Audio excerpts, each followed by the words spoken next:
case, it's zero. Yes, exactly what I told you about statistics. Let me give you an instance. If by now you've had about 50 or 100 sufferers, and you are now working on statistics, oh, can we be talking of 1 to 10%? Begin to look at it. So far, the sufferers are less than 10. So it isn't to be 1 plus 1 equal to 2. That's right. Okay, in every 10, let me expect that somebody must die. Okay, so that statistical data will be fulfilled. When the number, the population involved is still statistically low, the fact that we haven't gotten fatality, for example, shouldn't be a big surprise. And apart from that, the premorbid, what we call premorbid means before the contagiousness of the individual with that virus, the immunity of the individual also come to play. Oh, yes, that's right. Yeah, because I mean, imagine somebody who's had some other underlying, whatever problem that is bringing his immunity, ability to fight against infection is already low, and this thing comes up. Complications will come in. Even though that died in the past from it, somehow, some of them too, it was quite obvious that more children were even affected in the fatality issue than adults. So instead of panicking, could we say that one of the things that people should be looking to is shoring up their immunity? So, yes, you shore it up your immunity, but more importantly, we need to do the globally accepted issues of hand wash, at least as many times as possible. Even the health workers who are also at risk should learn to obey international best practices. You glove up, use a face mask. You don't need to be expecting a pox virus before you do that. Even now, colleagues wouldn't even want to see any patient now without putting on their gloves or without putting on their face mask, because some of these things are transmitted by mere aerosol drops, that is droplets, sneezing, coughing, and things like that. So I think all of our hygiene, all of our protective issues, putting on protective wears, and all of our hand wash activities, and avoiding sick animals. And even when we see human beings who are affected, we should learn about barrier nursing. We should isolate and do barrier nursing. I mean, what people almost want to call quarantine, that's right, you know, system. And it's just to make sure more population are not just drafted into the problem. Into the whole thing. Yeah. Some people have suggested that flooding may be a factor in the spread. What do you think? Well, when you say flooding, I mean when you see activities whereby maybe water, poor drainages, and maybe rodents and other things are brought around, some of them already infected, for example. And again, in a messy environment where drainages are poor, just like in anywhere drainages are poor, you see hygiene becomes challenged. That kind of a thing. That's exactly where that can be implicated. Isn't just about just seeing flooding and seeing monkeypox directly because of flood. Okay. Okay, so let's take a look at the symptoms of monkeypox.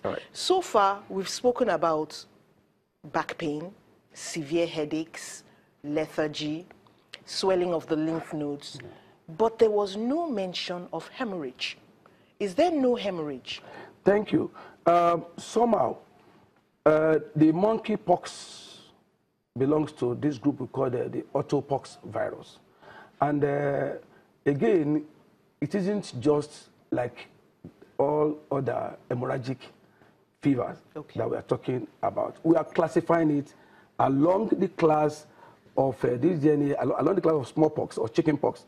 You will agree with me that chickenpox, for example, or smallpox, for example, don't necessarily come with they don't come with hemorrhage, that's right. You understand me? So you see, the various classes of these viruses, like we'll talk of this double-stranded DNA virus, the autopox virus group, that kind of a thing, talk of chickenpox, talk of smallpox, yes, but having separated them, we have the ones that have the tendency of hemorrhaging, and that is where we put all this Lassa fever, or this Ebola, or that they are grouped, that kind of a thing. So, like I mentioned earlier, we should not over-orchestrate this issue of the monkeypox virus. But at the same time, we cannot fold our arms and begin to say all is well.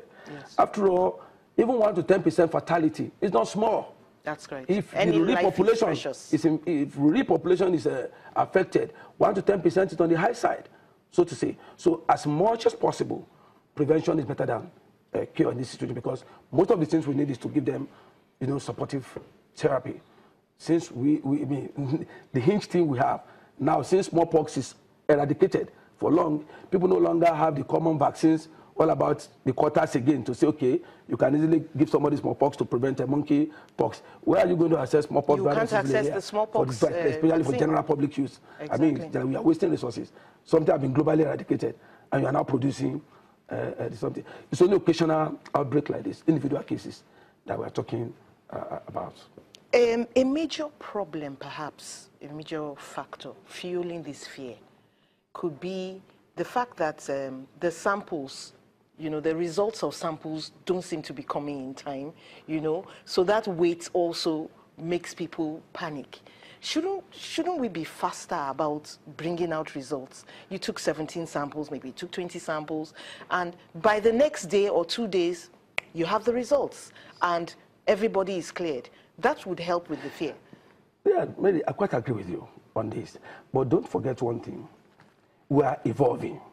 Okay. We are a nation evolving also technologically. Not too long ago, you see the issue of DNA and Forensic Center just established by Lagos State government. Yes. The first of its type in West Africa, That's for right. example.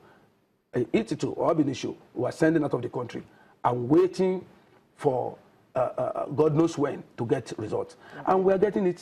So it's still new. We have some other centers where, especially these infectious control centers and that kind of a thing, contagious disease centers. And when virologists are on ground working also, you should know we also have them in a limited authority that will say it is Let true. me stop you there for a minute. We'll take a short break now. When we come back, we'll continue. Stay with us. We'll be back after now.